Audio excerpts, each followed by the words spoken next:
Hello and welcome to the Odyssey and its drawing Bigfoot. And I hope everybody is doing all right out there tonight. I was amazed with the comments and the messages left after Kerry's tribute on Sunday night. You've just shown us such a massive support, and we all really appreciate that. I just wanted to mention that. But we're here tonight. It is a drawing Bigfoot, and I'm sorry we are a little bit late. I think Larry was doing your hair, weren't you, Larry? Catching baboons and doing my hair. That's it. That's it. Kind of essential stuff that you need to do Yeah, before we do a show like this. yeah. And our guest tonight was actually the last guest of Kerry's. The last show that Kerry did, you were his guest. You came on and shared your encounter rather, and you're back here tonight to describe it to Larry, and we can see what you were talking about. Yeah, absolutely. Yeah, that was his last guest. That was kind of tough. Um, it's just a lot of there's just so many feelings that kind of come with a tragedy like this. And there was parts of me that felt guilty almost about it. And I know that's kind of an irrational thought, but feelings are different. Feelings and thoughts are just different, and so it was tough for a little while, but I mean, still tough, just in a different way. You know, Yeah. he was a Well, great guy. he affected a lot of people. So He did. yeah, He- and yeah, people have been really, really, um,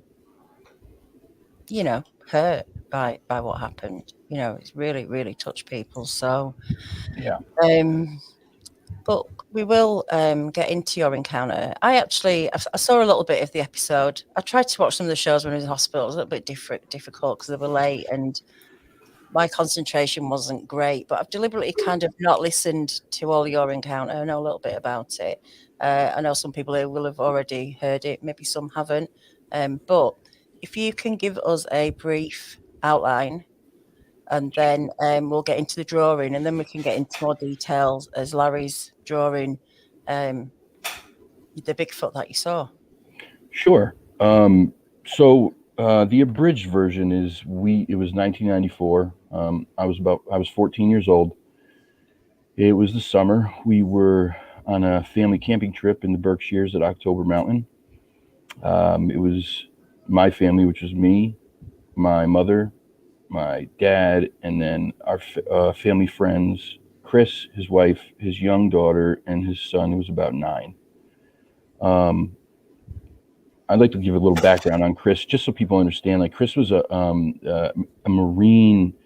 I believe, he was part of some like recon team or special operations team or something. I mean, this guy was trained, in a lot of things, and he was a tough guy.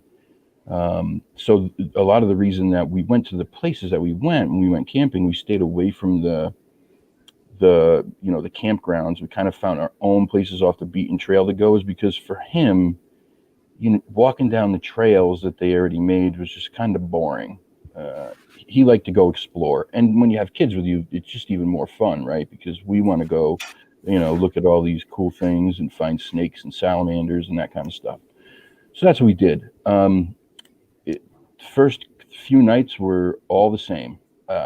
First night started with rocks coming into the camp, but of course, uh, you're sitting there and you hear these things kind of landing on your, like, by your feet or behind you, or they're landing close. It's thud. It hits. It's a thud when it hits the ground, or you hear it coming through the leaves of the trees. But the parents just kind of brushed it off. I don't know if maybe they thought it was acorns or what. So that happened the first night. Overnight, something went into one of the coolers that was left outside, took out a jelly jar, and took the top off. Didn't take anything out, but unscrewed the top and left the jar and the top on top of the table where the cooler was. That's pretty strange, because I don't think a raccoon could undo a one of those big glass jelly jars, the top. But again, it was just kind of brushed off or blamed on something else. Maybe somebody was drunk in the middle of the night, and it wasn't impossible for people to get to us. Like that, it wasn't that bad, but you'd have to try to get where we were. So I guess the parents were like, must have been some drunk or some hillbilly or something in the woods. We also heard what sounded like their dog off in the woods. They had a little dog, and if you know anything about little dogs, they all make these like very distinct, high-pitched, yippy, barky sounds, right? And this was no different. And so it startled the wife so bad that she jumped out of her chair, Chris's wife, and was like, oh my God, the dog, it's in the woods, it's in the woods. And this was at nighttime, so you can imagine she was freaking out. Like that was their baby, and there's bears and all kinds of stuff out there. So she jumps up, but the dog was laying right next to Chris on the ground. But it was an indistinguishable, like you couldn't tell the difference. It sounded just like the dog. That same night, Chris was awoken because the way he described it was it sounded like and felt like a car hit his camper. It shook that violently. He jumped up out of bed, half dressed, grabbed his gun, went flying out the door, and then searched the whole perimeter many times and found nothing. But whatever it was, it hit the trailer hard enough that it scared him really good. The next day was we had done some stuff those days. We had taken a ride a couple times or whatever, but the next day we had planned to go for a hike, and Chris had mapped out the whole thing. We were going to go to this spot through the pine forest that had this stream and kind of like a waterfall, small waterfall-y area. It looked really neat. From what he said, it was going to be really cool. So I was excited. So where we went through to get there was we were sandwiched in between two ridges. Really, they were just kind of big hills. On the right-hand side of us was the taller one. On the left-hand side was a little shorter.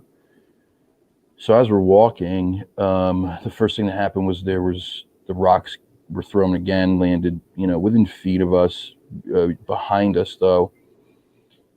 And after it happened a few times, Chris was getting angry.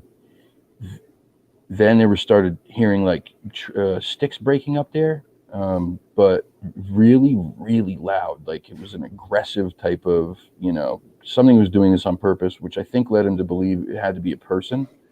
And so that's when he pulled his gun out, started, yelling a couple curses and some, choice words that he was going to use this gun to protect these kids at all costs, and they better not, try him because he knows how to use it. And he fired a warning shot in the air.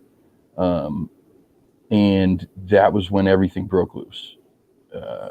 That whole ridge line just, it came to life. Like it sounded like there was a football team or a car trying to drive through there, at top speed. The trees were even swaying as it was running. You could feel the vibrations coming down the ridge and into the ground under your feet. And I mean, really feel them. This was not some like, just a little, you could feel it. More stick breaking, but it sounded like whatever was up there and whatever was doing this was breaking some very large, very green branches or trees. If they were branches, they were the biggest branches that any human could possibly break. So as we round this corner towards the pine forest that we were going to walk through, the ridges both slope down and kind of around to the left. Oh, my cat is stuck in my cord like an idiot. Oh, there's $1. Sorry. Oh, wait a minute. That was the F word. That's $5. Every time every time, did I say the F word? Yeah. That's $5. Oh my gosh, I'm sorry. Oh, we want you to. My goodness. We want you to say a lot. I didn't even know I said that. I'm so sorry.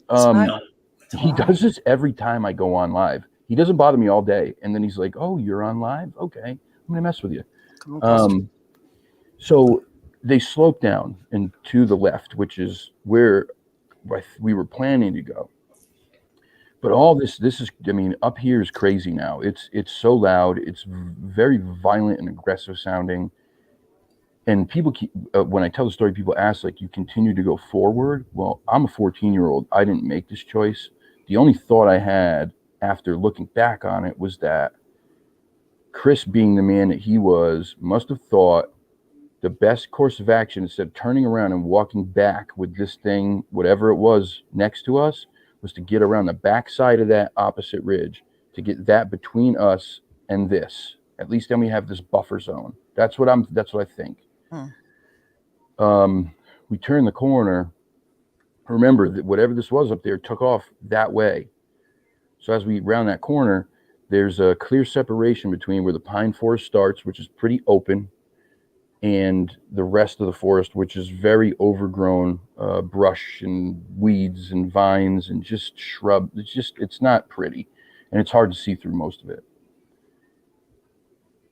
We start to come out and right into the pine forest in the clearing, and that's when this thing stepped out right from that tree line, and it stepped from there behind a pine tree or a cedar tree or something, and that cedar tree had connected at the bottom, and it went up like a V, and so it kind of boxed out right from his man parts up. So, you know, the smallest area being down to the bottom and then widening as it went to the top, so you could see his shoulders, his face, and all that stuff. Wow.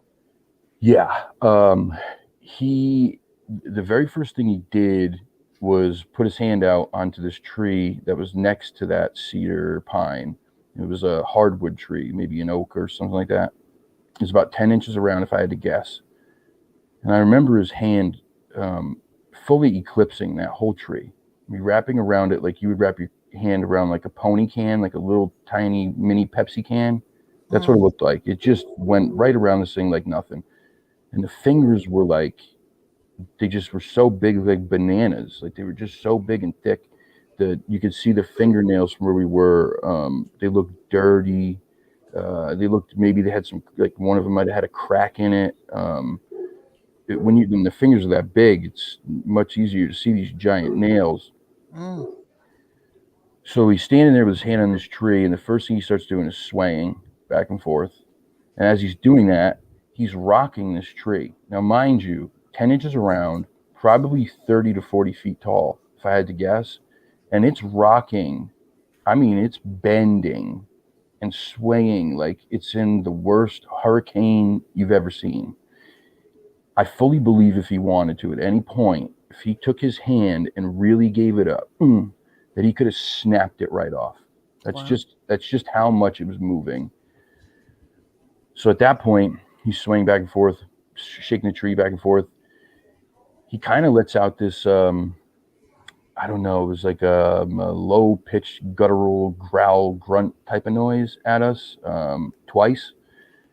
And then he sticks his tongue out into the air and tilts his head back 3 times, like he was, I don't know, like he was trying to like get a scent maybe. I likened it to kind of like a snake, but I've since then learned that it's called in a lot of other animals like horses, it's called the Flehmen response. And what it is they use this to mark a predator or prey or something.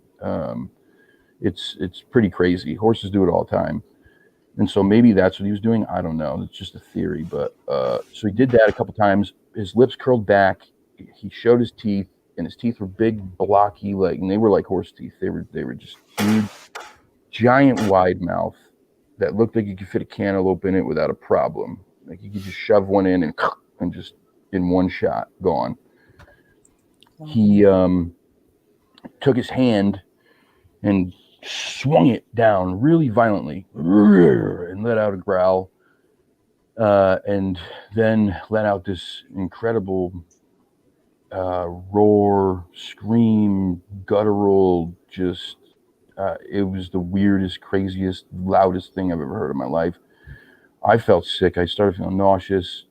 Chris's son was burying his face in his dad's butt, just like because he was little, and weeping, sobbing. and he had urinated on himself, which, a natural response. I'm surprised that I didn't, honestly. Terrifying, It was terrifying. The whole thing is the thought that's going through your head is, we're not making it out of here. There's no way. When you're looking at this thing, and one of the things that I try to get across to people is, when you see the muscle, and he was not a very bulky muscle, it was more lean, but even still, when you see the muscle and you see the maturity, the dense, thick, hard, it just looks like it's made of iron. And he's 8 feet or more tall. The way that tree was shaking back and forth, the physicality of it, you're going, this thing can just do whatever it wants right now. It probably could leap from there halfway to us. I would guess anyway, which was probably, halfway probably would have been 30 yards, maybe 35 yards. But I honestly think he probably could have. If he wanted to, he bent down, squatted, and boom, he could have leaped like the Incredible Hulk. It was terrifying. Yeah. And then, then if that's not enough, as we decide that, like, this is, we got to get out of here now. Now we have to turn around and go back to where we came. As we're getting ready to do that, a female comes from the left-hand side out of the bushes and then walks straight over to him. Now, we didn't watch that whole thing because we were already getting out of there because of him. A second one was, now I think the thought was, we're doomed. If we had any chance, now we have none. There's 2 of them, we're doomed. But it was 100% a female. She had breasts that were looked like she had been nursing probably recently. She looked postpartum in her body, and she even looked female in her face to me. She looked like she just had a feminine features, just more than he did. He looked very, very masculine. But we'll have to have you back for the female at some point. Oh yeah, well I didn't see her that good. She just looked more soft. That's all I can tell you. Him, I stared at him for, I don't know, a minute straight. Just stared right at him. Wow. Yeah. Well, look, let's get into it. All right. The drawing, and then we can get into more detail about what you saw. Okay.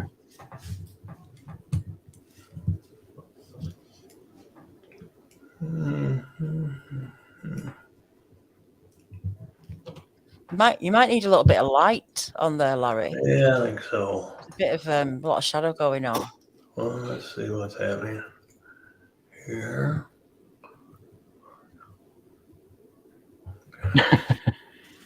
Sorry, saw a comment. It's just trying to get a focus. Oh, what was that? Cashew. Oh yeah. So I said I thought she was very pretty. She was very pretty for a Sasquatch.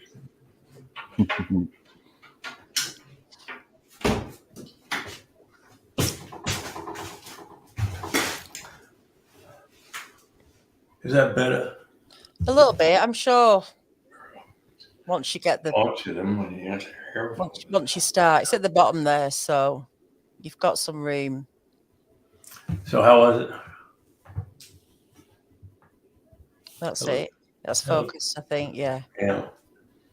Okay. Describe the top of his head. So it was not a very elongated conical head. He had a short forehead that sloped back, kind of at an angle.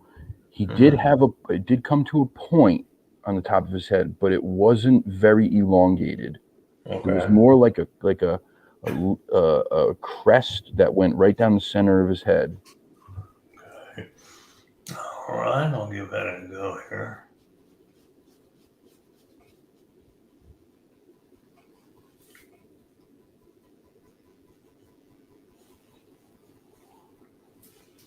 Close.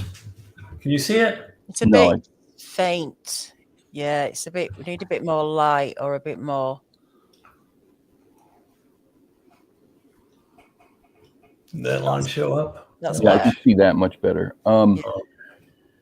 So the thing that I remember a lot, like if you're drawing the forehead, it was very square, right? And it came up and it just sloped very slightly up to that point in the middle. It's kind of hard to describe. It was Hopefully he'll get it, and then you can say kind of yeah, something like but that. yeah, you're yeah, I see what you're doing there. Yeah, you're right on there. Yep. Oh, good. And you say it had a short. This was short. The forehead area was short. It was very square looking, like where the hairline was, and it yeah, sloped backwards. I mean, obviously that's. Did it have a brow ridge? Oh yeah, very heavy brow ridge. Yep. Okay, I'm gonna start from the top here. Sure. And move my pencil down real slow, and tell me what, the best of your memory, where the brow ridge would have started. Okay. I'd say about there. Is it thick? Yes. Yep.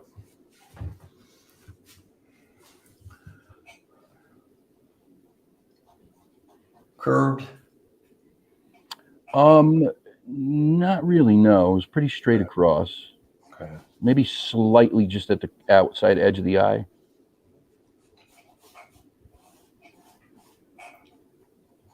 How's that forehead? Yeah, that looks good. Okay. Yep, looks really good. If there's anything you think is off, don't be worried about telling Larry, because I'll let him know. He really likes to get it right. I'll let him know. Does it have large eyes?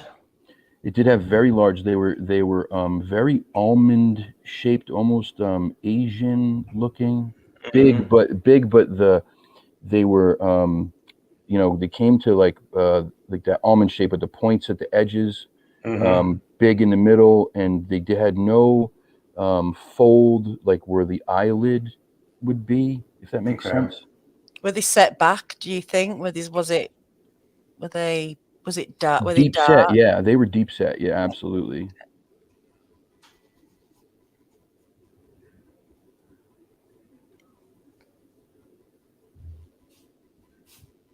How's that size or length?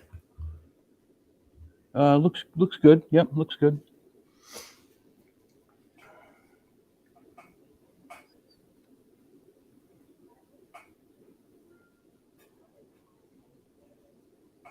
How do we do there? Still a bit hard to see, Larry. It's yeah, it's a little faint. Yeah.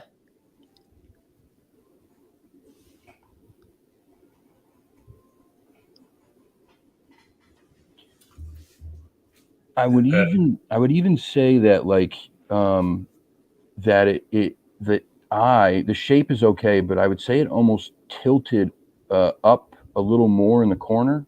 Okay. Yeah. Okay. On the outside corner. Yeah, the outside corner. Sorry. It's okay.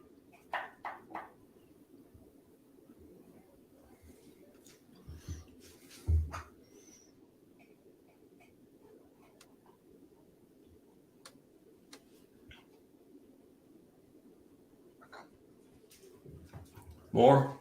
No, that looks good. That looks good. Close together or far apart? Yeah, they were spaced out pretty far. About right here? Maybe a little more. Yeah, that's about good.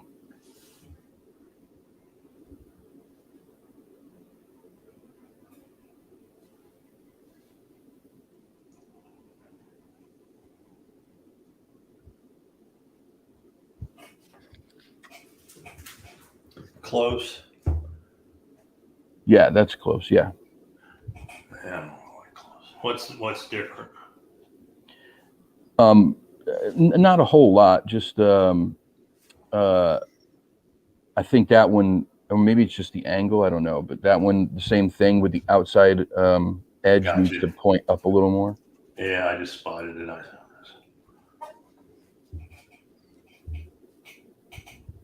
just lost your focus a little bit as well there, Larry. It's the 60s. Oh, there you go.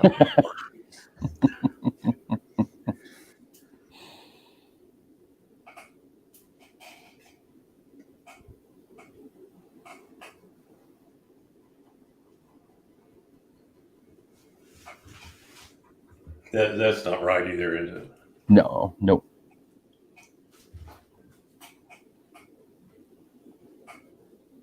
Is my focus back? Oh, yeah. Yeah, it's back. Yeah. It's back. Larry, if you were to move the first one you drew out just a little bit, towards the outside of the skull there, and then leave the other one where it is, I would say that's even a better spacing for them. Oh, move him this way. Yeah, yep, just a little. Same shape and everything, but just a little wider apart. I would move it much further back than that, Larry. More to the ear, more to the side of the head. Oh, yeah.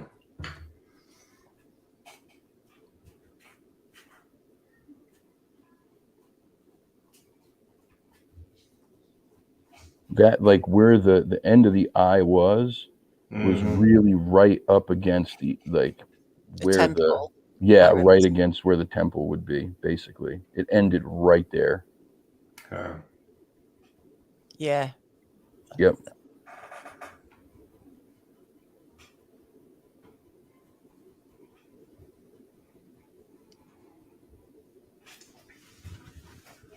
Can you see it? Yeah. Yep. That's not too bad. That's pretty good. I want to get right on. You're happy with that? Maybe just in the middle on on the top. Just if you raise the middle of the top just a little bit, make it a little more rounder and just in the middle section.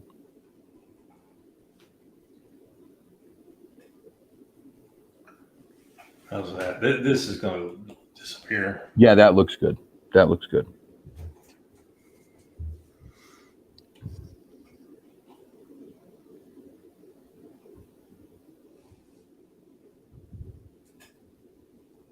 It's not an easy thing,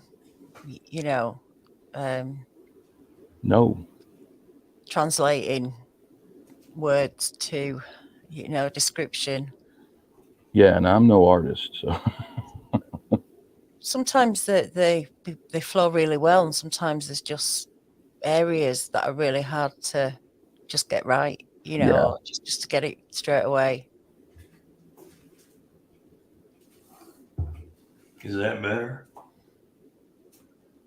It's a little blurry. You can't really see it. Oh, sorry. No, not your fault. No. That's good. There we go. If I bring Larry right up as a solo layout. Oh, hang on, I need to change something in the settings here. What do you think? That doesn't look too bad. Just the just that little section on the bottom towards the nose. I don't even know how to say it. The other one. Oh, okay. Oh, yeah, I got that. Okay, I see that.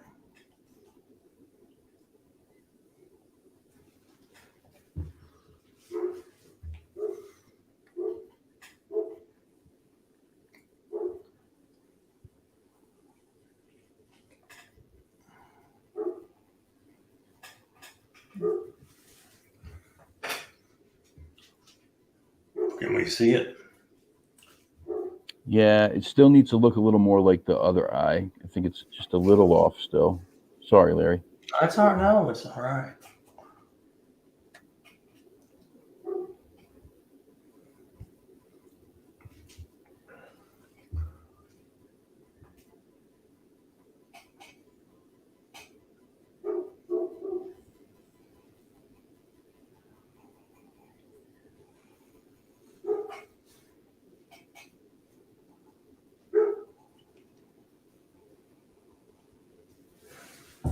Yeah, that looks good. Okay. That looks good. If I'm really irritated, I take out my earplugs.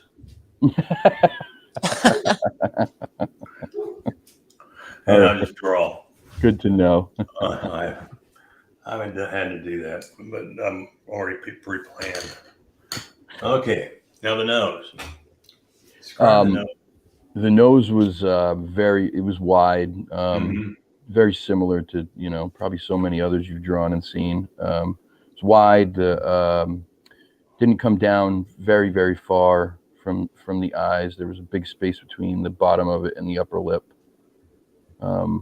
Nostrils were fairly big. Okay.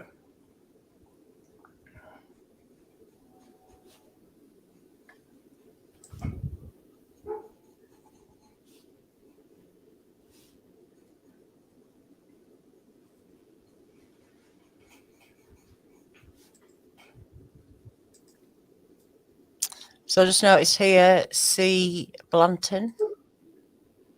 This plumbing is performed by a wide range of mammals, including ungulates and felids. The behavior facilitates the transfer of pheromones and other scents. Yeah, that was that. Yeah, that's that thing that I was talking about. I didn't describe it as well. VNO, or Jacobson's organ, located above the roof of the mouth via a duct which exists just behind the front teeth of the animal.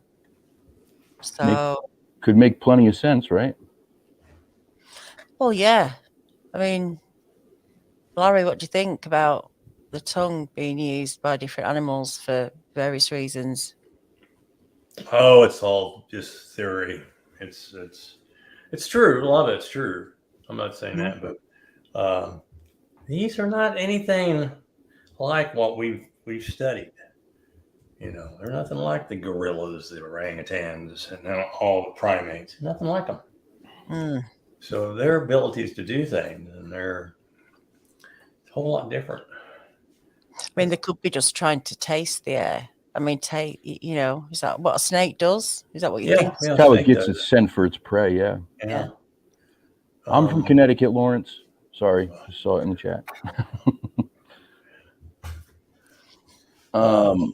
So the width is great. But the outside of the nostrils, kind of more rounded, half moon, like up and around. Does that make sense? I'm so bad at describing this. More like that. No. More circular nostrils, so a bit higher. Oh, the nostrils higher. Oh, was it the nostrils? Sorry, which one? What are you on about? Like the outside of the nostril, you know what I'm talking about? It kind of goes like this, like a half moon, like a puff, kind of puffs up just a little bit, flared. Right, yeah, a little bit flared. Yep. Yeah, there you go. We'll get there. Sorry, this is my first time trying to do this. No, it's like I say, it's not always easy Never had to give a description of a Bigfoot before, or a person for that matter.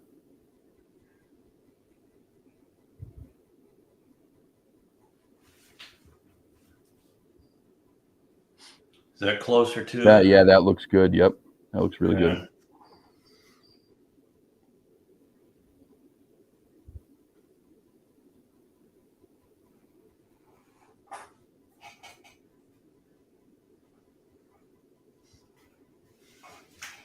Very good.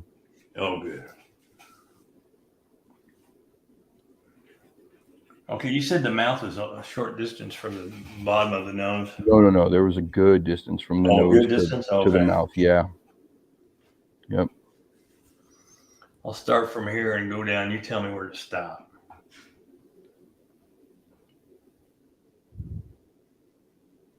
Maybe there.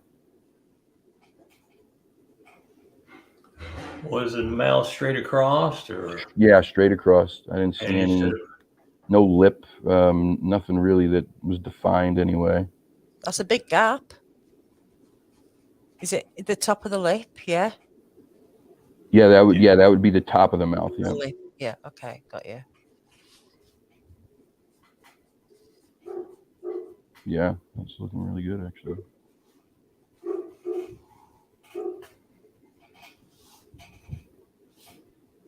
Big chin. Big, big chin, very strong jawline, and high cheekbones, man. Very pronounced cheekbones. A lot of the features, like, kind of reminded me of like a Native American almost. Just in the bone structure of the face. If that makes any sense. Was there crease like we have here? No, I didn't see any. Okay. This straight on both sides? So I would say it came down straight past the eye and the nose, and then maybe when it got to the jaw, it got a little wider, just a little, not much, but just just a little bit, because the jaw was very boxy. The head was so big, like it was just gigantic.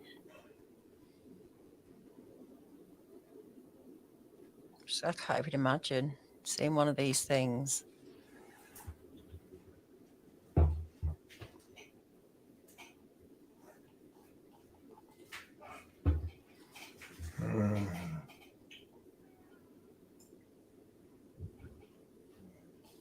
Yeah, that looks good.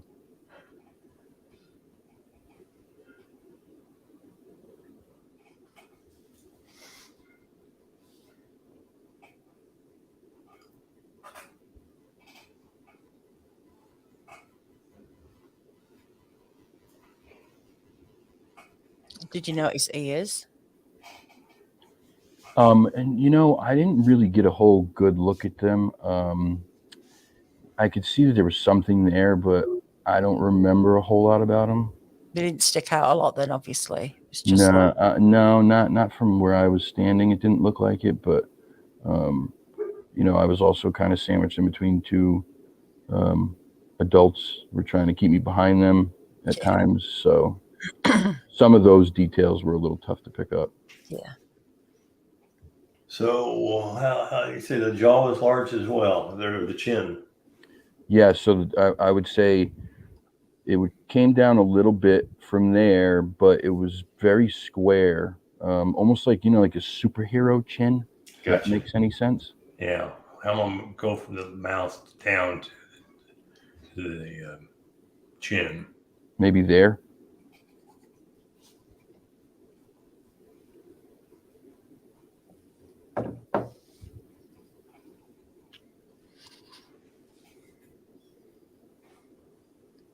Actually, you know what, Larry? Before you keep going, maybe bring that down just a little further. The mouth? No, the jaw, the bottom of the jaw. Yeah. Sometimes it's hard to tell until you see it start. No, you're right. Yeah. Tell me when to stop. Try that. Try that right there, yeah.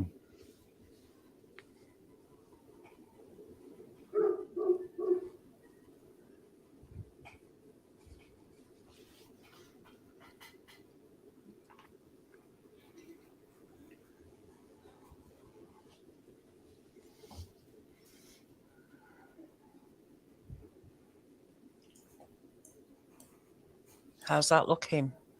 That looks pretty good. But you know what I would even maybe widen, like where the cheekbones were. You could see them, like when you came down from the top of the head, you could see where they curved in, like the bone. Okay.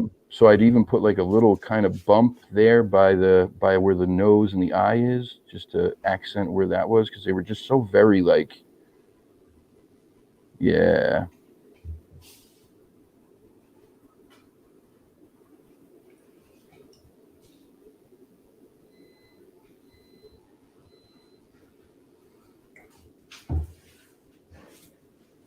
Bit more. Yeah, that looks pretty good. Is that good? Okay. Yep. Hair on the face? Yes. It was pretty thin though. Okay. You could see through most of it. He had a full beard basically. Clear up to the lips almost? Yeah. Yep. even actually a little bit above the lip, just but it was thin. It wasn't very thick. You could see right through to the skin. Okay, so No mustache though, just beard. No, there was a mustache too. Oh, there was mustache. Sorry, right. Yep. did it extend? Did this hair here extend up to the nose? No, it started just a little below the nose, Okay. and then kind of covered that area there and out to the cheeks and down to the chin. And there was hair in here too? Not really. So Okay. just a little bit like above the mouth on that section of the cheek. It didn't come up very high. Okay. A little bit of a sideburn, maybe. Yeah. Just a little bit of a sideburn. Yeah. Something like that. Yep. Yep. Yeah, I can see it. Yep. I'll put you a little bit bigger, Larry. Okay. We can get in a bit closer. I've been told that before. Hold on, I'll be right back.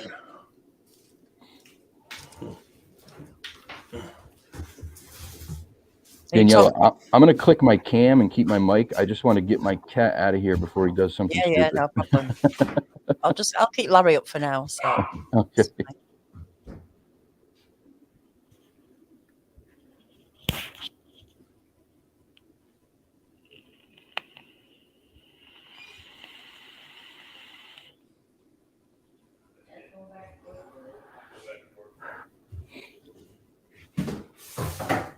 All right, we're good. He'll probably come back, but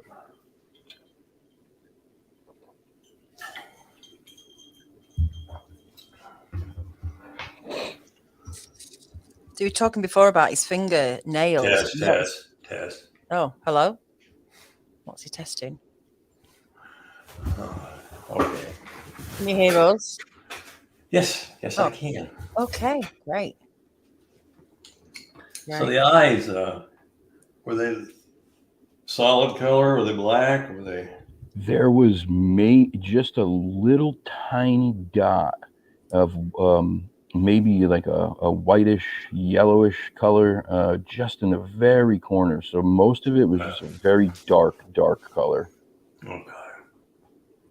We got you.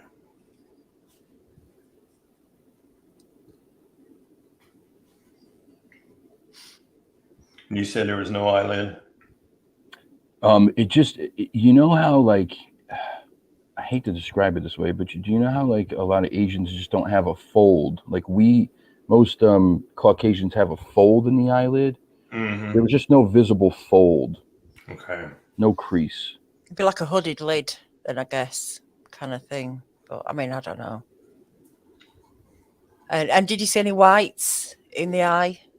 Yeah, just on that, like it's just the outside tiny bit on just the corner. Okay. Yeah, otherwise it was before. I'm sorry. I'm going to start charging you. Oh. Just a very big eye, man. Just like huge, gigantic eye.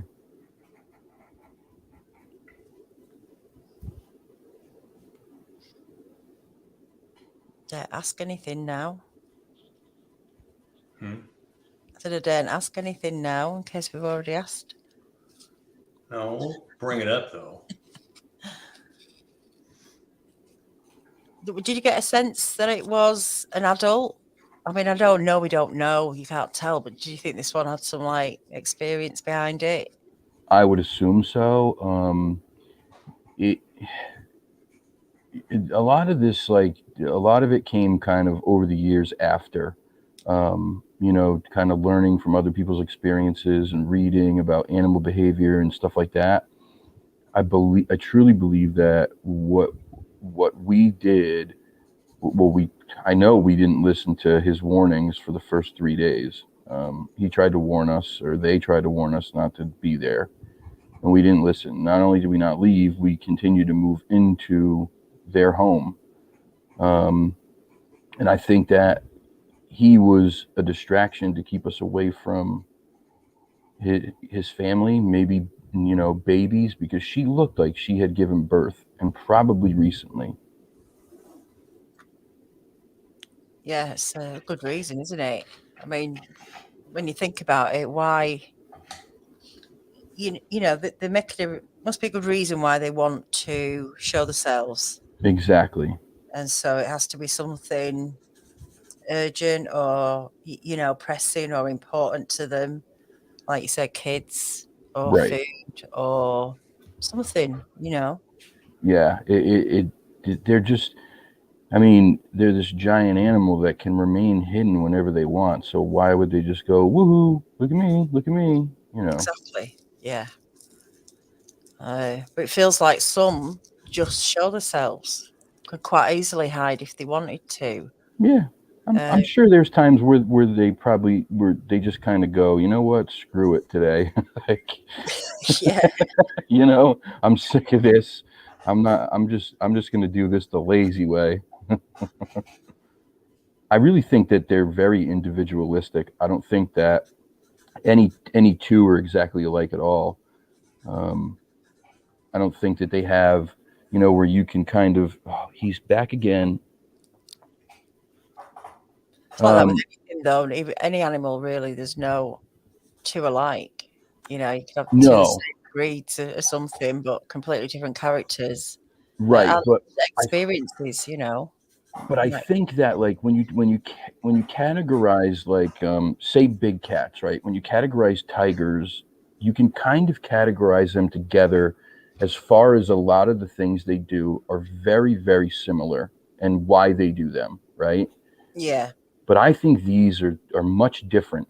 I think that, they probably have all different. Some probably like to live in different places. Some probably like to do different things to entertain themselves, and But when you look at big cats and stuff, they all kind of um, they just have so many similarities in those behaviors and that kind of stuff. And I don't think that's the same with these guys. I think they're just all so different in what they like to eat and where they like to hang out, and why they do things.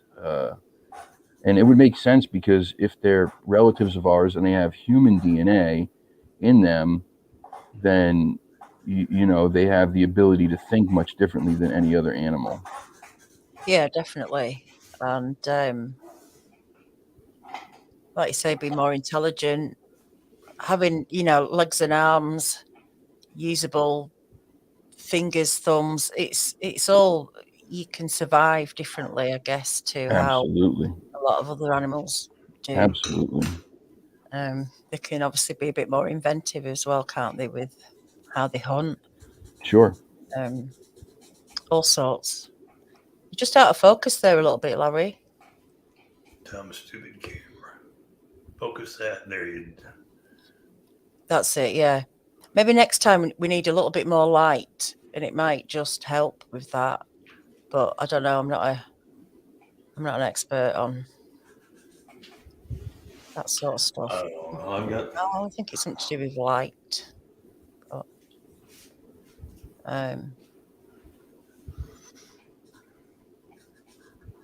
if anyone's got any questions for Kyle or for me or for Larry,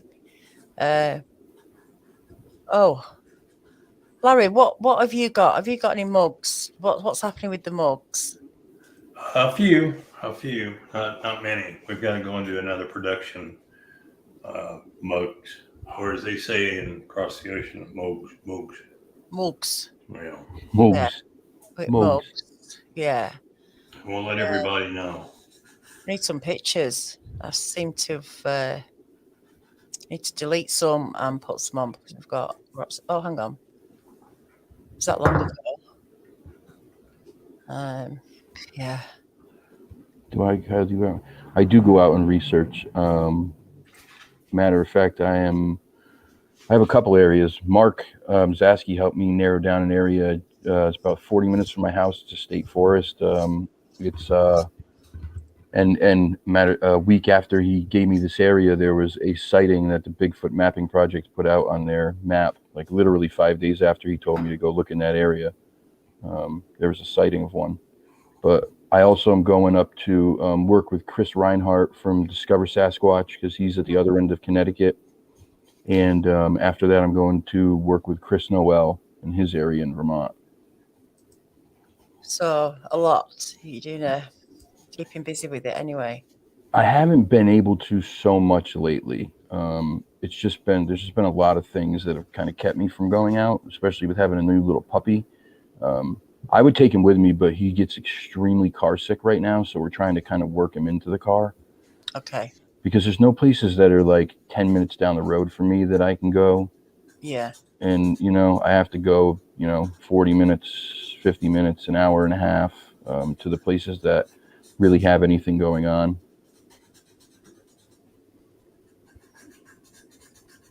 Yeah, it's not easy, is it, when you've got nowhere close by?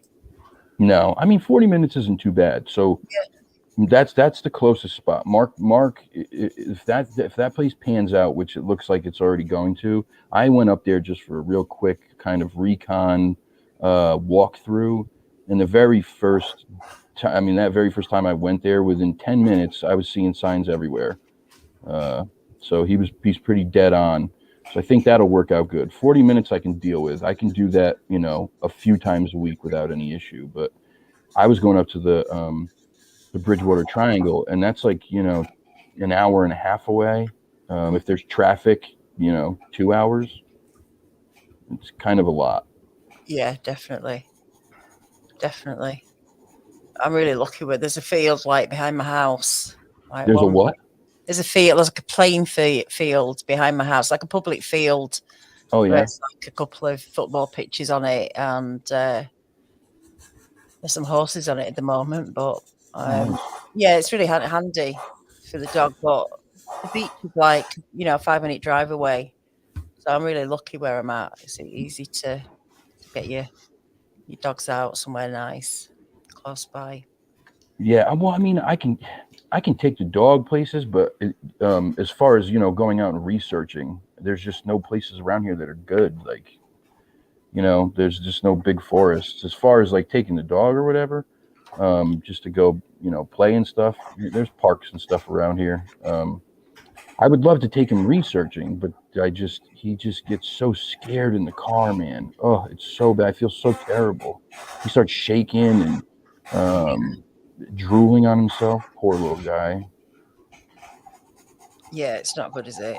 No. And I'm trying. They, take him on short rides to do fun things so that he gets accustomed to being in the car and associating it with cool stuff. But so far it's not working. Mm-hmm.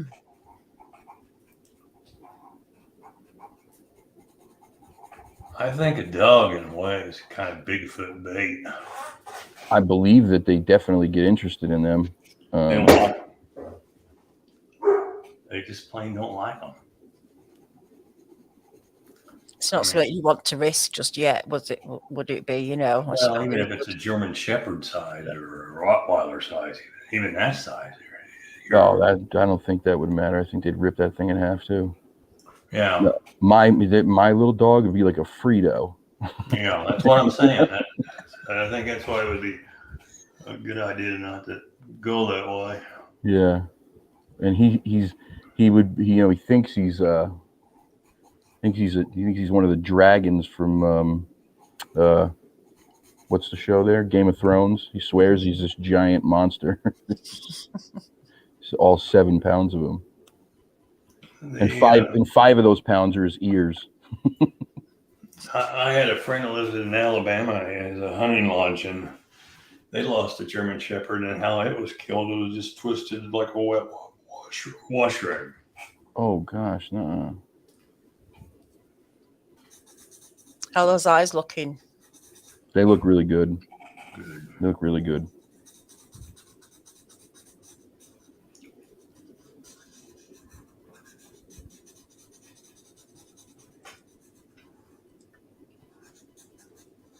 I got him CBD treats, Dana, and they don't seem to be working. Not at all. Can you get back flower remedies there? What is it? Back flower remedies. I'll send you a link, but they have they're just like tinctures you can put in the water, and there's stuff that could calm them or relax them. I'll send you a link. I don't know if you can probably get them online there. But Yeah, send me the link. I mean, I've looked up a few different things. Yeah. But those CBD treats, they have like, valerian root and a few other things in them that are supposed to calm them naturally, but it just doesn't do anything for them. At least it doesn't seem to. Yeah, Jana, they do rescue remedy actually. I don't know whether that will be a bit much, but something like a rescue remedy, just natural. Yeah. It's worth trying, isn't it? I'll Some try dogs whatever. can't do it though. They just can't. They're just not good in cars, are they? Or traveling. I'm praying that that's not him, because I really want him to be able to come do stuff, I hate to have to leave him at home. I like to go outside and do, be outside. So yeah, that's a good point, AJK. But literally just a few drops in water. I don't think the dog will get drunk, but you never know.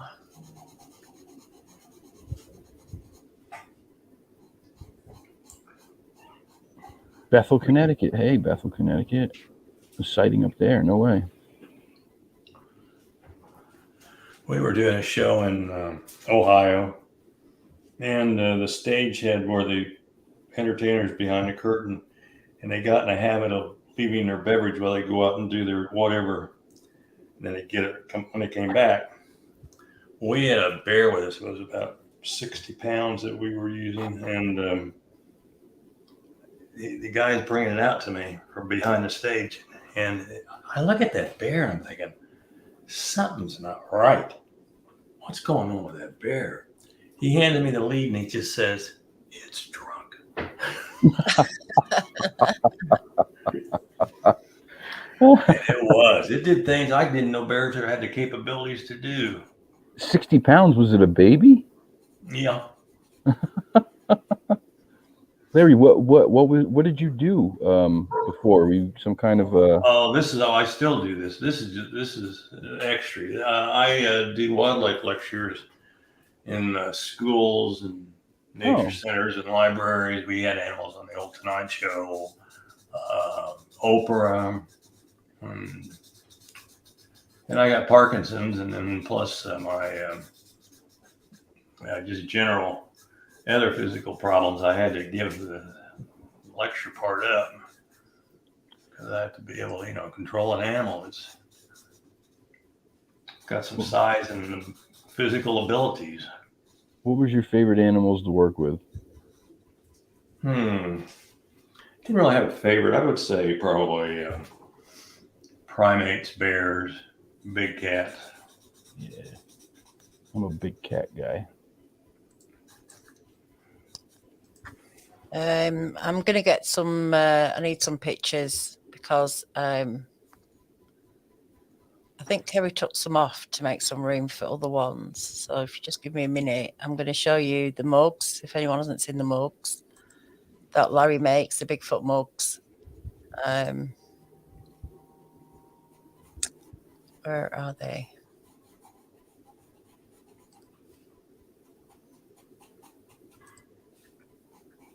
Yeah, I still look okay. Do you still? Yeah, they look good. Yep, they look good. Don't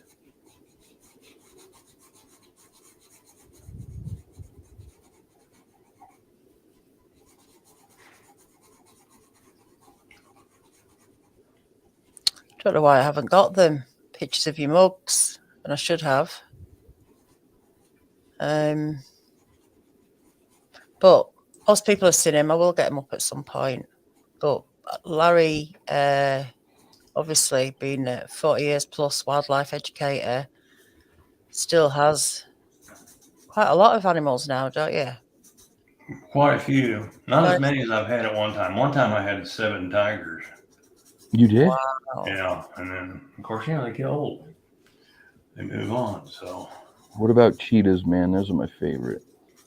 I've never worked with cheetah. Well, I've been around them. U.S. Fish and Wildlife Service has one that they would take for personal or appearances. But it's important people see these animals eye to eye. Those are the people that are going to want to make sure that these animals have a home on this planet forever. Right. That's what my deal is. I keep them. Once an animal's become part of our menagerie and doing education work, we keep them for their entire lives. So you're looking at a tiger 15 years, and that's feed it for a year and keep it for 15. So we have to go through a lot of money. Yeah. It is a lot. It is a lot. And I've put the ticker up and posting in the live chat.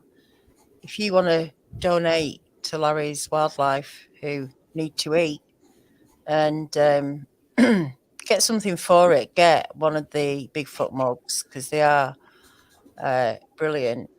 I don't know why I haven't got any pictures of them anymore, but there's also the posters.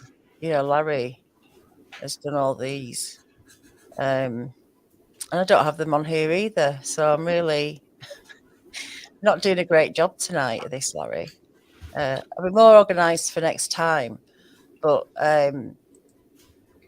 there's various sketches, all the Bigfoot pictures that Larry's drawn, the Bigfoot mugs. What else did you do? Were they like fridge magnets or something like that? Oh, okay. Yeah, we've got magnets and little pins, Bigfoot pins. We've got things that can hang around your neck, Bigfoot tracks and stuff like that.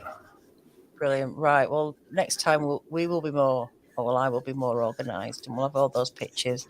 And a lot of you have asked about the Bigfoot calendar, and I am looking into getting one prepared, hopefully soon for next year. We're going to pick out the best images that Larry's drawn, and I'm going to try and put that together. So I'm sure some of you guys will be interested in that.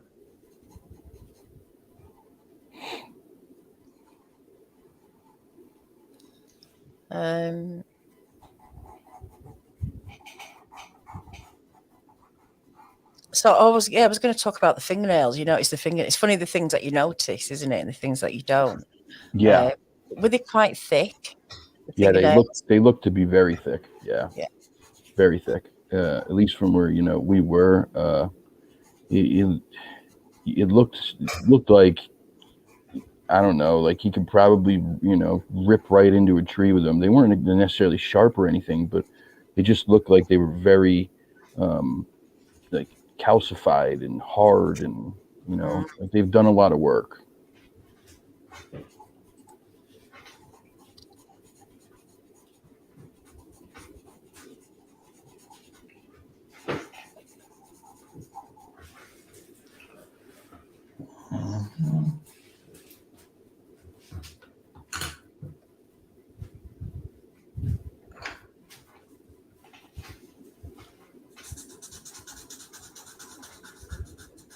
So it's easy for you to understand how one of these things could probably push a tree over. Oh gosh, yeah. Yeah. Yeah, I mean, I really truly believe that if it wanted to, with one hand, it could have snapped that tree in half. I have no doubt about it. No doubt. And that tree was fully alive. There was no rot on it whatsoever. Green leaves, 30 to 40 feet high, 10 inches around. And I think if he just took his wrist and went real fast, he would have cracked it right in half. So, I mean, you said you were 14 at the time. Yeah. So who did you tell first? Or did you tell anybody straight away? I mean, I know you were with those guys. No. I didn't tell anybody. Right. I didn't have the, my dad was very strict like old school. You don't talk about emotions. You don't share. He didn't believe in anything weird. So he just wasn't the type of guy who probably should have had an experience like this, because it took me almost this long to get him to acknowledge it. And when I say acknowledge that it happened, I mean, when I talk about it, the most I would get from him is a, yep, that's the acknowledgement. Right. Okay. So I told nobody for a very long time, probably not until, I don't know, maybe 5 or 6 years ago. And I had mentioned it to a really, really close friend of mine who was, I knew that they were somebody who wouldn't make fun of me. Even if they didn't believe me and believe in it, I knew that they would not ridicule me for it. Yeah. But it messed me up for a long time. I was going to say, I mean, this must have had an effect on you, and keeping it a secret kind of thing.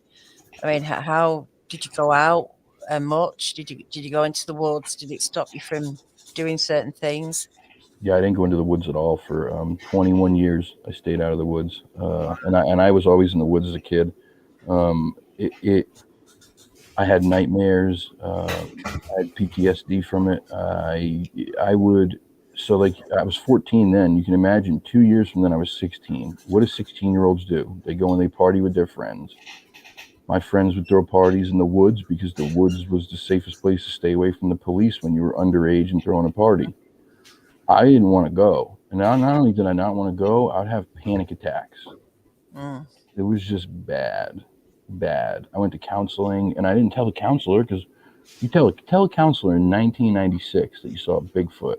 Yeah. And that's why you have PTSD and anxiety and panic attacks. They're going to put you in a one of those places. They're going to put me in. They're going to be like, something's wrong with this dude. Lock him away for a little while until we figure out what's going on. Like, I wasn't saying anything. No. Nope. But I guess you couldn't really research anything then, or even look on the internet. I mean, I don't think it wasn't really. No, the internet out then. Came around later. Like, gosh, when did the internet start? Anyone know when the internet started? I feel like it started when I was in high school, but it wasn't like it is now. You had like chat rooms. Yeah, I mean, it would have been about like 95, 94, I'm pretty sure, but it was totally different. I mean, it was much different. Like you say, yeah, it was totally different. And not everybody really had access or even had a computer, let alone getting on the internet. Yeah, we didn't have a computer, so there was not getting on the internet. But no. So did you do any looking into it then at any point? I did. It started, probably after high school. I would say probably like maybe in my early 20s is when I finally started like watching shows. And when I did, then that really got the ball rolling. I was watching them as much as I possibly could. I just started trying to find anything that was on TV that had anything to do with, if it said searching for or mysteries, then I thought there was a chance that maybe on one of these shows they're going to talk about a Sasquatch, a Bigfoot, a Yeti, a Yowie, a Yaren, and give me some kind of idea of what the hell these things are, and did anyone else have an experience like this. And that's what I did. And then, as time went on and the internet came, it made it much, much easier. Yeah. And how are you feeling now about your experience? Because I know tell us about your new channel that you started. Yeah. So, I mean, it's kind of a double-edged sword. I feel I still have, when I tell it, and especially like when I really have to tell it like detailed, I find myself still getting anxious about it, but I do have a totally different feeling towards these things now after, many years of reading book after book and article after article and researching stuff on the internet and watching every show and listening to encounters. I don't think that they are evil. I don't think that they're out to hurt you. because if they wanted to, they probably could wipe us all out. I just think that they're that physically superior. If that thing wanted to hurt us, it would have. It didn't. It was close enough to us that we would have disappeared. Nobody would have found us, and it didn't do it. So I believe that they don't want to do those things. They give you the scare of your life because they're so big and they're so intimidating, and they're giants and they're monsters. When you look at them, they look like a monster. So it's terrifying. But I go into the woods now, and I'm okay. I don't go at night. I've never been at night. I don't know that I will. I'm not sure that I'm ready for that. Maybe, I don't know. Well, I'm going to have to, because Chris Noel goes at night, but he's reassured me that the clan that he deals with is pretty mellow. So hopefully I'm okay. I don't know. We'll see. But yeah, I was just saying, because I know you've got a channel, you've started a channel, you're talking to people who've had encounters and researchers. Is that helping you as well? Talking, it helps so much, Daniela. I can't even it's such a cathartic thing, and it's so I'm so happy. I so much more happy than I was. I find myself I have a blast. I'm having so much fun doing it, talking to new people, relating to people who've gone through the same things, and meeting all these people who tune into these shows and are just kind of looking for those places to go, to feel the same way, to not feel like they're crazy or they're kooks, or and to share theories and ideas, because to me there's no stupid theory, there's no stupid idea. We don't have anything tangible to study, and until we do, I think leaving your mind open to just about anything is probably the best way to approach the subject. So it's really fun to have all these people kind of meet in this one place and have these things in common. Yeah, definitely. How's that looking? It's looking good. It's looking really good. Good. Does it look like what you saw? Yeah. Give me 1 second. I'm gonna try to close my eyes, because I have a much better idea of when I close my eyes.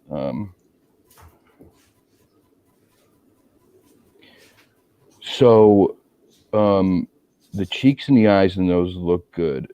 I do think that now that I'm thinking back on it, there was a little bit of a bottom lip, and there were creases that came down the same angle the nose is pointing. Mm-hmm. Those crease lines that go out towards the ends of the mouth. So the lower lip was the one that stood out. Yep. Okay, we got you covered.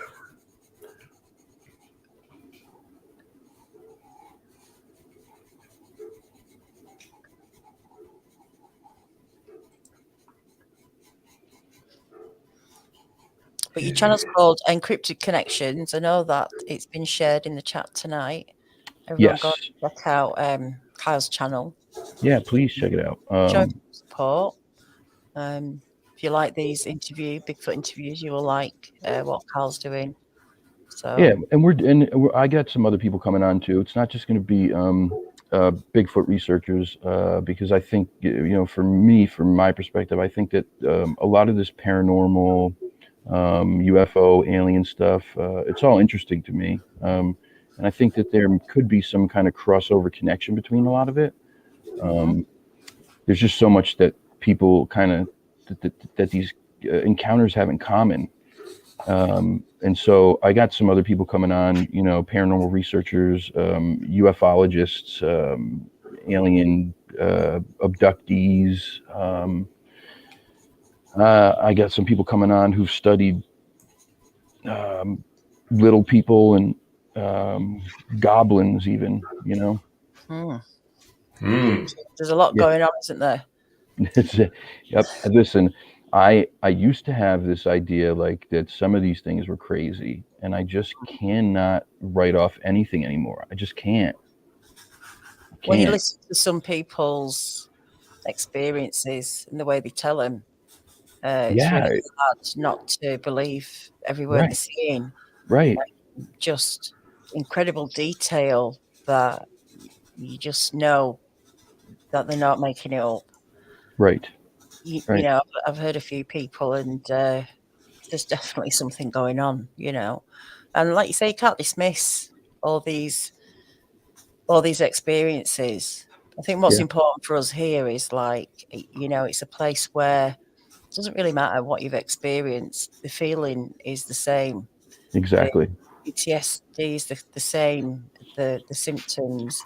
And so if you get some, comfort from being in a place where there's lots of other people feeling like that, and getting some comfort from being amongst other people and listening to other people sharing their encounters, then, this is what we try to do here on Bigfoot Odyssey. And, Kyle's trying to do that as well. It's creating a safe place for people. Doesn't matter what your encounter is, really. No, Um, we can't give you answers, but, it's just another part of the puzzle. Everybody's experience is a part of the puzzle.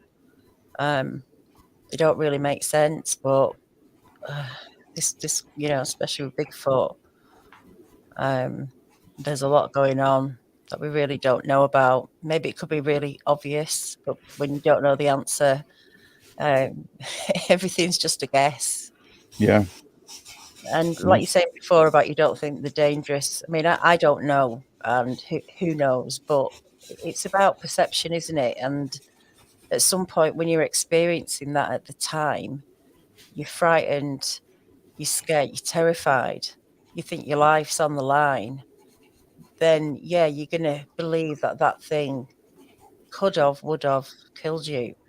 But like you say later, when you dissect it and you think, well, it could have had me, could have had us all. I mean, there was just nothing, not even that tree could have stood between, you and it. But it didn't, it chose not to do that. And a lot of these experiences, it's chosen not to harm people. hmm So, but like I said, at the time, you don't feel like that. That's why a lot of people, I think, believe these things are dangerous. But we just don't have enough evidence to prove that. right. And we don't really have a lot of evidence for any of it. But I mean, everybody's experience is different, and their perception, and still though, like I say, that feeling is the same for everybody. Yeah. It doesn't matter how small or big your experience was. hmm Yeah, it's and I said this, and especially because I'm here, I think it's important that people know that channel wouldn't be there if it wasn't for Kerry. 100%, it wouldn't be there. He gave me every tip, every pointer, and every bit of encouragement and confidence to start it. He did, and I'm very grateful for that. It was, it was tough. He was just a special guy, and can't be, and he can't. There's nobody can replace him. I just, I want everybody to understand that was never the intention at all. It wasn't to replace Kerry. It was I needed something for me, because I just felt very empty with what was going on in my life, and where it was going, and I was still having trouble with certain things. And then you guys weren't there anymore, and it was like, this was a place that I came every night as a form of escapism, and it wasn't there. And it was like, I got to do something, because it was very tough. It was difficult, and that was what kind of prompted the whole thing. And you talked to Kerry about it before, hadn't you? And Oh, absolutely. Yeah. encouraged you to. Yep. like he's done for many people. Lots of people have started channels, and like he says, there's no time slots. There's room for everybody on YouTube, and these things, like for you, can be very therapeutic. Having these channels and talking with like-minded people. Yeah. That's what Kerry did. He, wanted to connect with people who were experiencing the same thing, and obviously things develop, and it's become this amazing community and place. But yeah, I think everybody kind of feels the same they've experienced something and need to know more. Need to talk to people more. Absolutely. So Larry, when I was closing my eyes and trying to picture it a little better, just because it's easier for me to do it that way. Yeah. So the hair on the face, it didn't cover the whole upper lip. It came just maybe like over the corners, the outside corners, and then it stopped. Hair. Yeah, just over that outside corner on both sides, and then it stopped. Then there's none here. Nothing in the middle. Nope. And nothing here. Nope.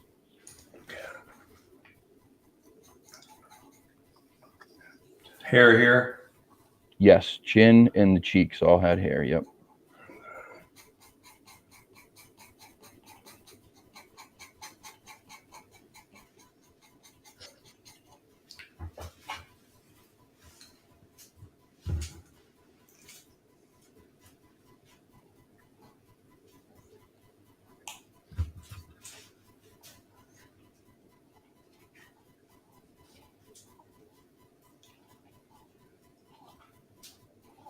I do think we may have to widen the face just a little, make it a little more round. Here? Yeah, the kind of around the cheek area, just a little bit. Now that I'm kind of looking at it, I'm sorry. That's all right. Feel bad. At least it's not at the end you're telling us. Yeah. Then I take out my headphones. It's difficult. This is really difficult. It's not easy. It's not easy. I'm not an artist, so this is like way outside of my wheelhouse. That better? That looks better. Yep. There was hair here? Yes. Yep. Came right up like almost to the outside of the eye and even up over the eye. Yeah. Okay. Across the forehead, just a little. Mm-hmm. It's hard to take an image out your head and describe it. It's not like you're looking at it permanently. You have to think about it and then keep going back to it and going back. Yeah. So try to focus in on just one area at a time. Yeah, it's difficult. So it's fine.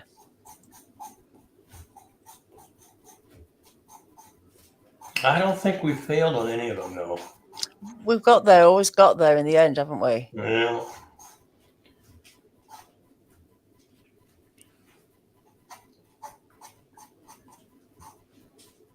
And some really do really quick. Pull it off really fast. And others, like I said, there's just some areas that are just a little bit harder to get right. Yeah.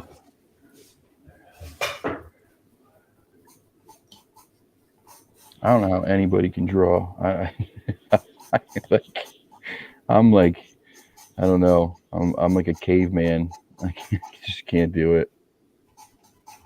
Well, I have to start somewhere. I started with Larry's animal art classes. Yeah. Are you doing any classes at the moment, No, Larry? On and off. I want to do them. Yeah. Just it's exhausting. Yeah. Every day, so it's.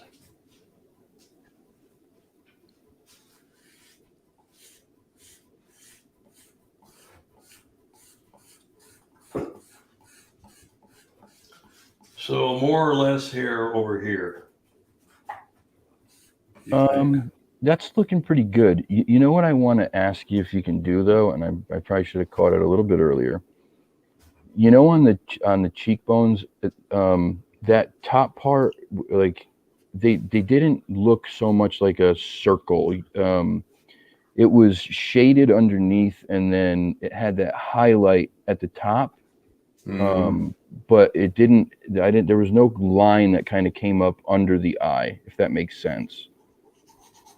Yeah.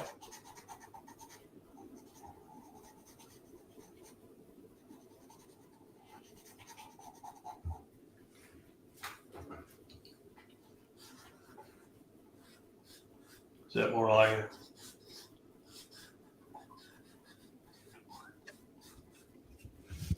Did you Yeah, see that looks better. That looks better. Yep. Did you see its teeth at any point? Oh, absolutely. Yeah, they were gigantic. Yeah. Big, yeah, big, blocky. Yeah. And the craziest part about that too is like I would have assumed that they would be really nasty for like dirt, like broken yellow, you know, from living outside and all that, but these things were white. Right. They were white. Mm. Now I don't know if that means that they have I mean, I'm sure it means they probably have stronger teeth than we do. What it is they have a better dental plan than we have. You're probably right. My dental plan's terrible.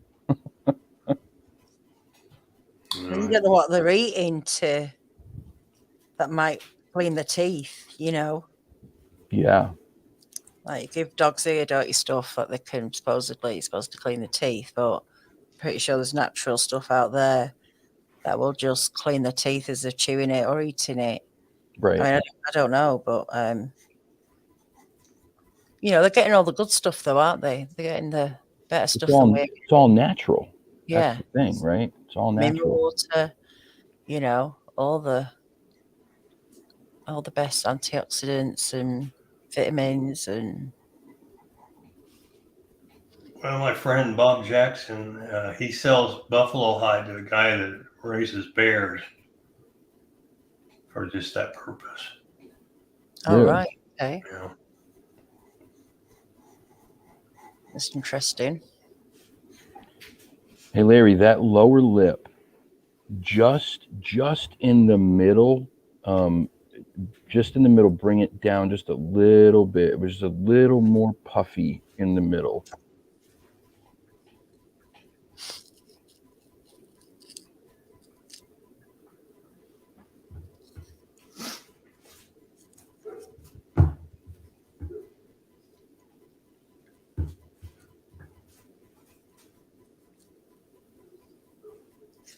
The hair really starts to bring it. It does, yeah, it's crazy. That really just changed the whole thing.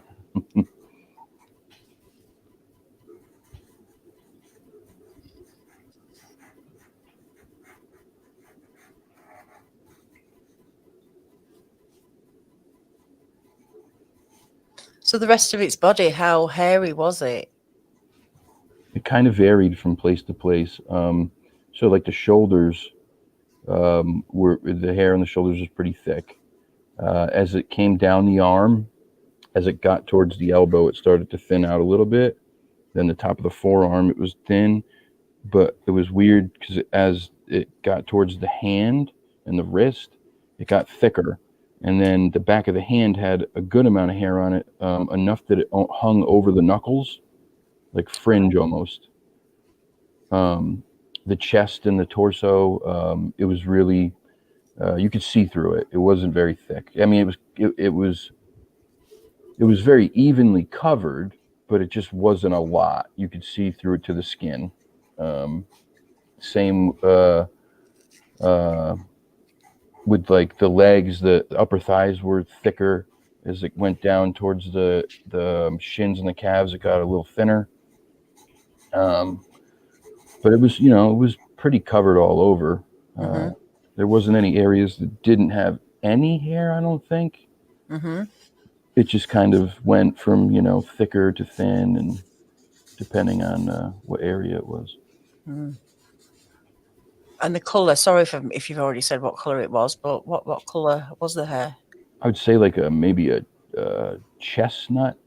Okay. Yeah.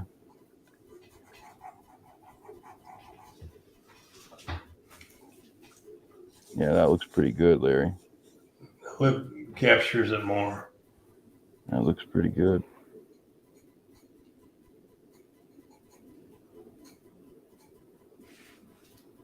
Yeah, wow.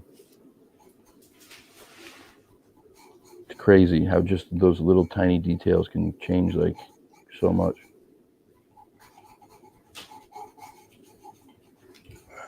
Excuse me. Does it go up to the lip? The hair on the chin? Yes. Okay. C. Blake. No. C. Blake and asks, was it dark skinned or lighter?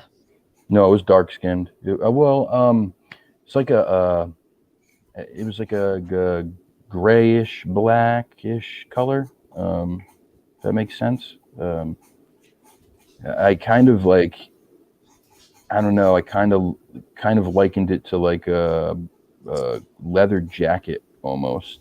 The skin looked like it was tough. Yeah. Yeah, it looked tough.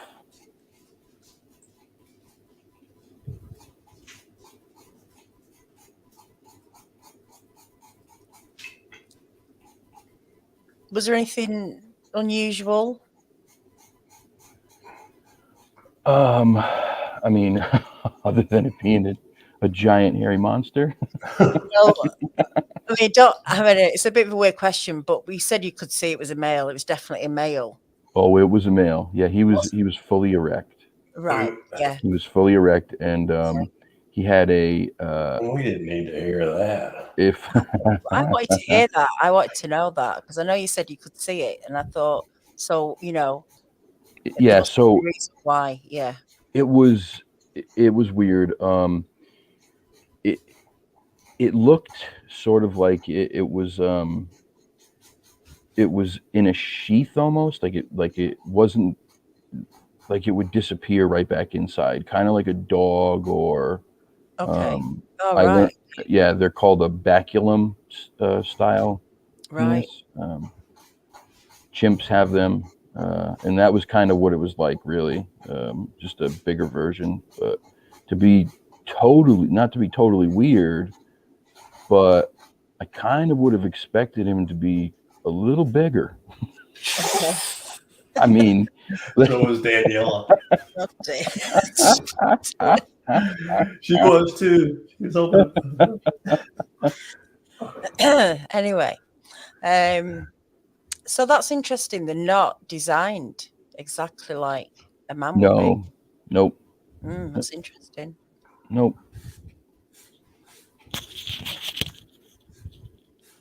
There you go. Learn something new. Every day. Yeah. That's what they say, anyway. That beard's looking good. Oh, wow. Yeah, that looks really good. Thank you. Thank you. Thank you. I'd like to thank my mother and my father and my uncle who encouraged me to draw.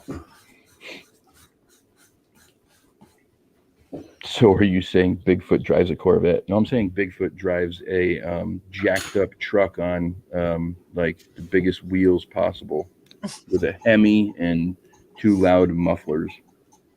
That's what I'm saying Bigfoot drives to compensate. Well, usually those kind of guys are the little short guys that don't, How have we got here? You got to bring a little levity to the situation, don't you? A little bit. Yeah. No, we're not like. No, we're not drawing parts.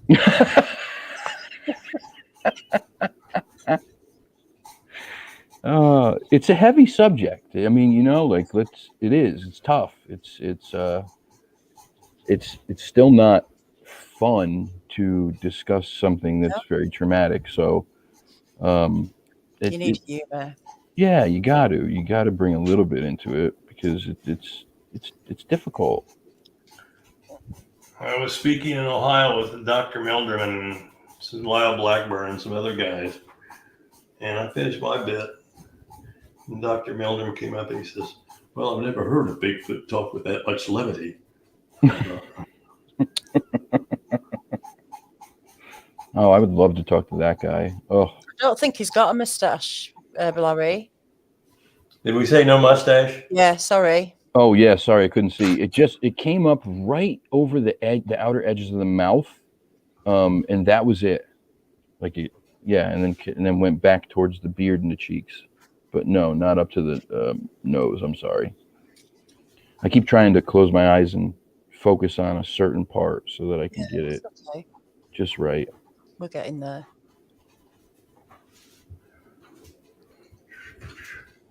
So how wide do you think it was across the shoulders? I know it's hard. I mean, you were 14, but Oh boy. I mean, something that is 8 foot is just hard to even imagine. I would have to guess that it's maybe 3 to 3.5 feet wide at the shoulders. And that could be conservative because 14-year-old me doesn't have as much experience as 42-year-old me. Mm-hmm. Hi, baby. This is Hope, everybody. I don't know if you can see. Well, she just ducked out of the screen. This is my little girl. She's a good girl.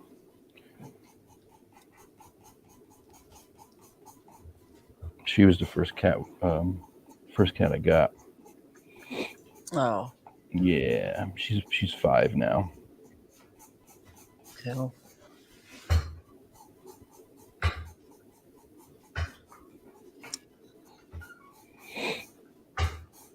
It's looking good, Larry. Looks very good, buddy. Really does. Yeah, this community is just amazing. I mean, you have to know it. Like there's just so many amazing people who take the time to leave you a message or a comment just to say like something so kind. To me, it's just so like blows my mind that anybody would even listen to what I have to say and then take time out of their day to say something nice. Like it's just crazy. It's a really, really amazing thing. Mm. And especially for such a subject that for so long was looked at in such a terrible way, Yeah, I think it's definitely turning around, isn't it? Yeah. Yeah, the more we stick together, the better. Right. Absolutely. The more numbers we have, and grilling people and trying to catch them out and whatever. There might be people coming on and telling, making up stories and that. There's a lot of people that come on different channels in different places, but there's a lot of people that have had real encounters, and that's what people want to connect to and connect with. And I think you can tell when there's genuine people around. Absolutely. And then, because of that, those people, like, I think it's important to let them know. And then I'm talking about not just people who are a part of the YouTube creator community. I'm even talking about the viewers and the subscribers. There are people who do work for my channel that are just they're there watching, and they do work. Like they share it. You know what I mean? That to me, like, that's amazing stuff. And so, like, I try to what's the word? It was a good word I heard. If I try to champion those people, try to let them know too, like, that it's all appreciated. I'm grateful for every little bit of it. It's just, it blows my mind. I don't know what the hell I did to deserve it, but it is a good community, definitely. It really is. Met some great people. How did I get involved with this deal? What's that? How in the hell did I get involved with this deal? There's some good people. Christopher Noel, what a gem of a guy he is. Oh, yeah. Wonderful guy. Yep. How's the length of the hair on the head? It's looking good. How far does it come down? So it The forehead, there was just a short bit of the forehead that had no hair on it. Just a very small, like rectangular area that had no hair. And then the rest of the head had. What's that? In the middle? No, it started right over the outside of the eye, like you got it, and came all the way across. It was just wasn't very high. It was really short. Yeah.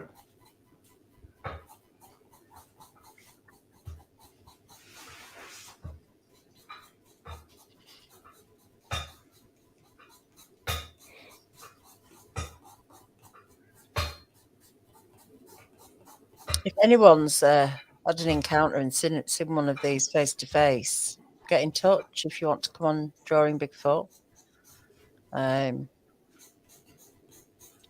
Odyssey at gmail.com. And if you've had an encounter and you want to come on and share it with us, get in touch. I know there's a few people that I've wrote to Kerry and he never managed to get back to. So I've been going back through some of them, and I will get in touch with a few people, and hopefully we can arrange something. Yeah, I'm supposed to go back on that Sunday to talk about the stuff in the Triangle, but he had trouble at work, and obviously what happened. Thank you, Miss Rose. That was very nice of you. Is that too much hair, Larry? No, that looks good, but you know what? Here's the thing. Yeah, it comes down too far. It looks good. It's the right thickness, but it comes down too far towards the eyes. And then right at the top of the head, that point, it's like it really came to a point. It just wasn't very elongated.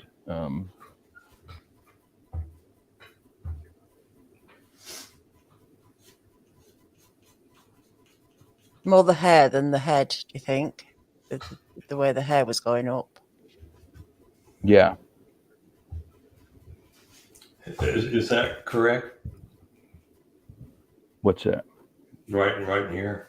Yeah, I would take some of the hair and erase it up a little bit towards the top of the skull. It just comes down a little too far.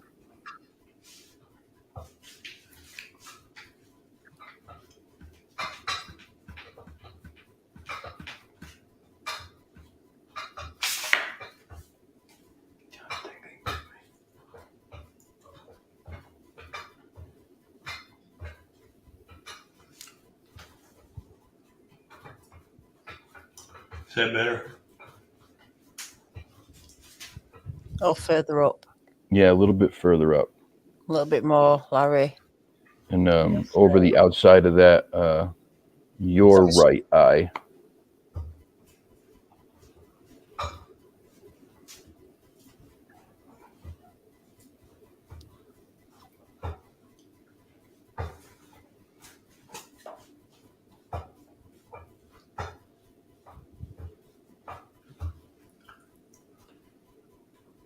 Was it straight across? Or like where the hair went? Yeah, it was like it was boxed right out. It's like a straight line, Larry. Yeah. Sorry. Yep. So the side's out, yeah. The side's out. It's like a straight line across. No, I didn't. 12 pearls. I smelled nothing. I didn't smell anything. Well, I don't know if that had anything to do with just the overwhelming fear that I was kind of hiding behind, my dad and Chris. I don't know, but I don't remember any smell.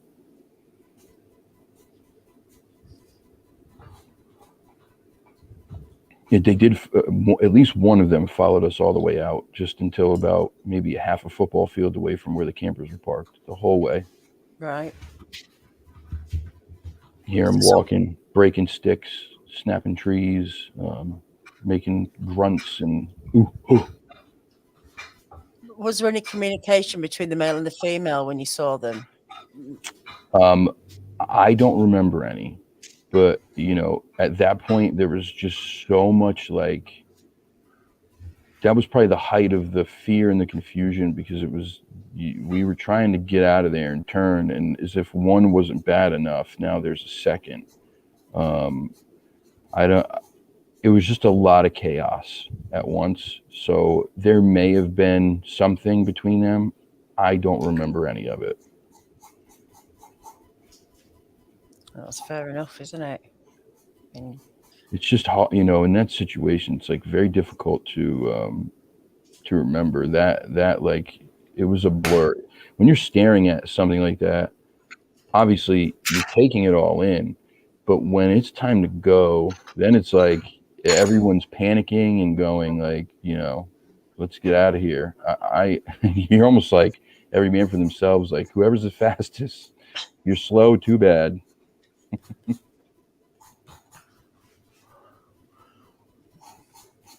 Okay, so how's this now?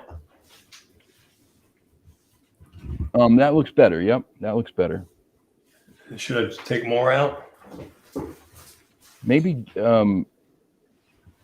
Was it like a straight line, like the brow? Yeah, it was really like a very pronounced, where like the hairline was very, very pronounced, like straight across, and then straight down on the sides, where it came down towards the eyes. It had a very boxy forehead, and that that had to be because of where the hairline started.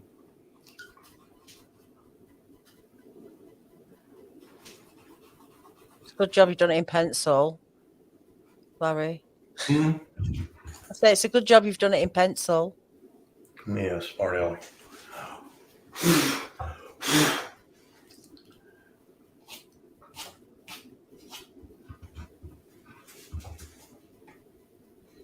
It's getting there now. I can see it coming.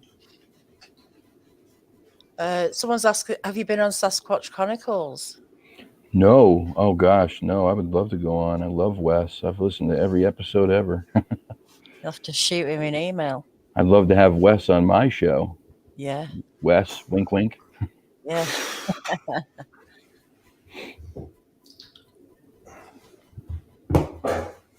You guys have had just about everybody on your show at this point, but Ron Moorhead. Yeah, we've had him on there. That guy's a pretty impressive dude, huh? Yeah, he's cool. Yeah. Hello, River Morris. Good day. We just asked that question a little bit further back, and no, there's no orders, nothing.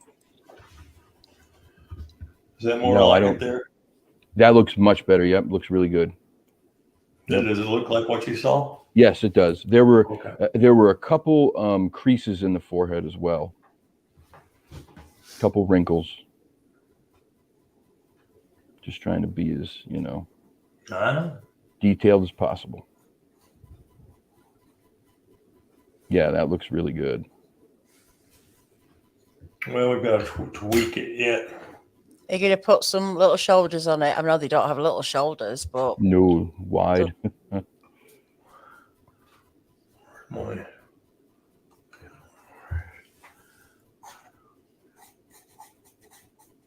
They just kind of bring it out, don't they, when you put those shoulders on it, really. Pops out. Yeah, and that's literally about where its head's at. I can already see it. I remember Kerry saying it a lot about the old Spanish missionaries called them the face on the chest people. Well, that's interesting. I've not heard that. Yeah, I mean, it makes sense. It must be what it looks like, yeah. So much muscle around the neck. Yeah, you don't see like we have that visible, throat neck area. They just looks like it's sitting way down on the chest. They need the support, don't they, for the size of the head. Thank you, Wild Child, for that super sticker. We appreciate that.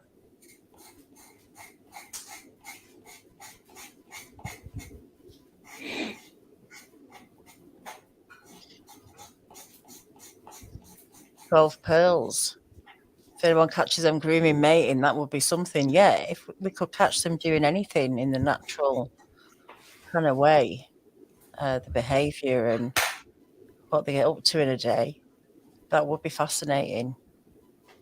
That would really, throw some ideas out the window and join the dots up on a lot of other things. But we would really learn a lot if we could study them, even for, an hour. I think that people have seen them doing a lot of things, but the problem, I think, is that usually it's by surprise. It's not people who go out looking for them. And so they're not prepared with a camera. And when you see something like this, I promise you, I said this before, if you're not aware that they're out there and you come up on one, people go, well, why didn't you take a picture?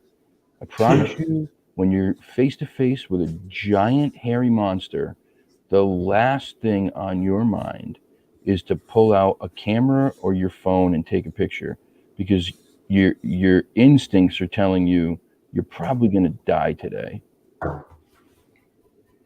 I just don't think that that's the first thing that most people think to do.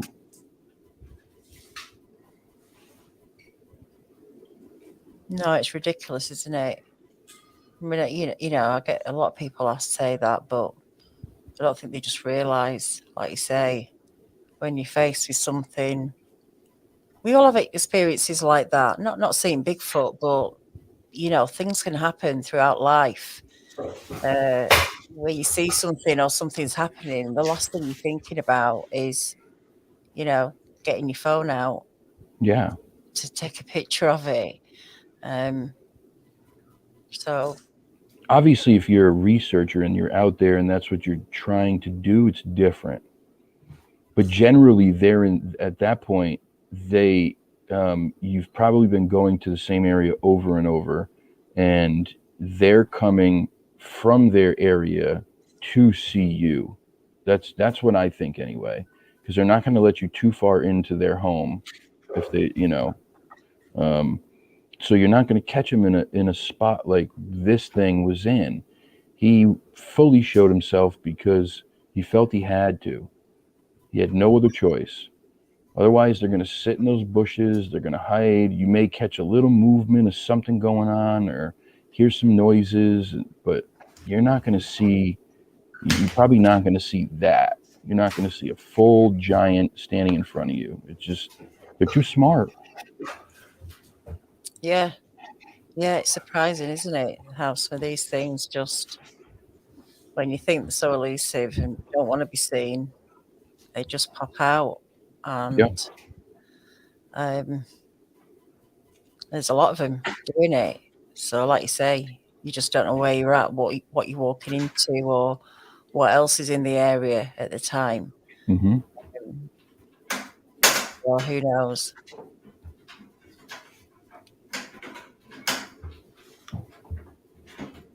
Come on, little thing. Go in there.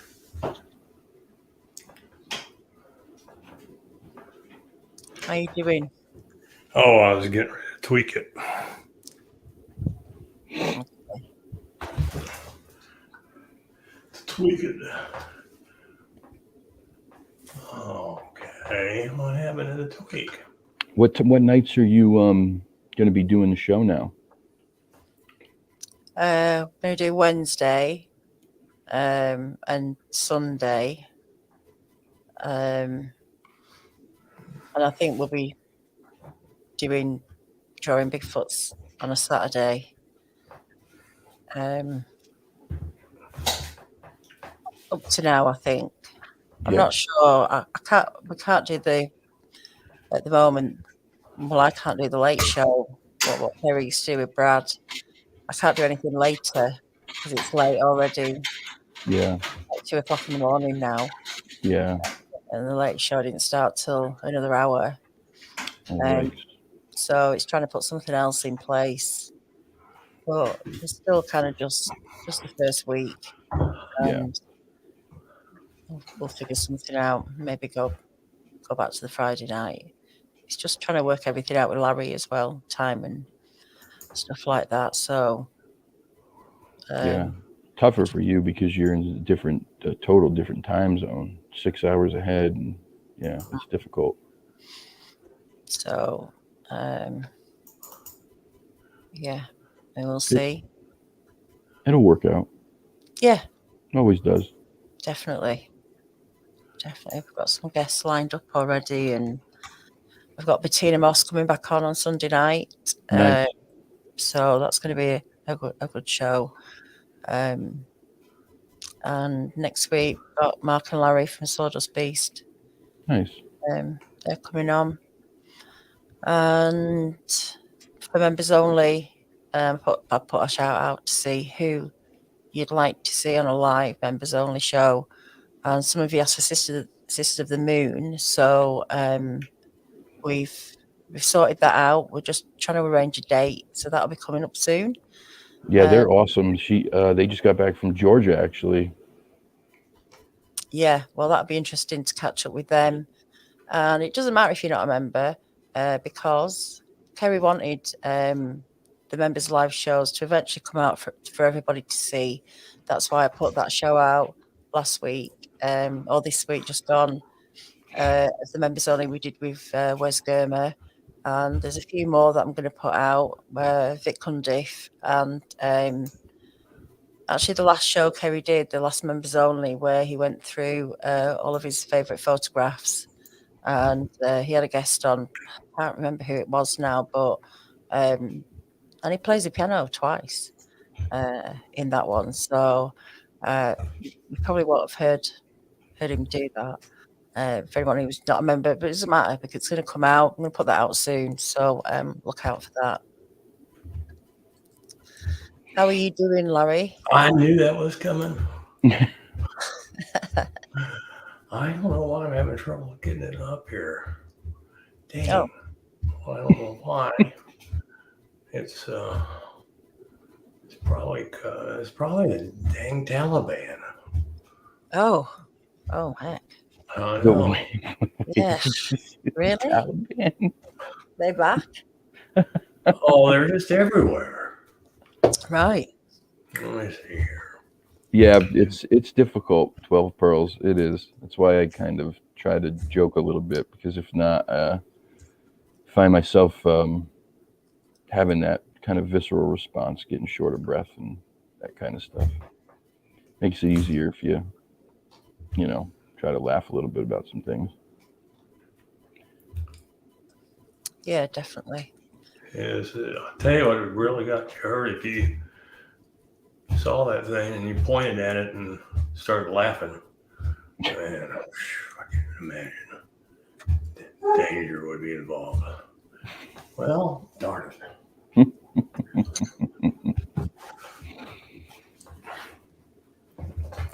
Yeah, Dr. Meldrum got upset with me because I had, when I started my speech, I said, well, you have to excuse me. I didn't get much sleep last night from the Bigfoot groupies going in and out of Meldrum's room all night. He's a Mormon. You heard it here first. Yeah. I don't know what I thought about that. Let me try one more way here. Meldrum groupies. Right, didn't know about that. I'd love to talk to that guy. Yeah, reach out. He's a smart really guy. Good. Yeah. Just have a dictionary with you. Matthias, you can email me if you want to talk about it, buddy. My email is posted on any one of the videos on our channel. It's up on every one. Scrolls right across the bottom like that. If you want to talk. Anytime, brother. Well, come on. I don't like this computer very much right now.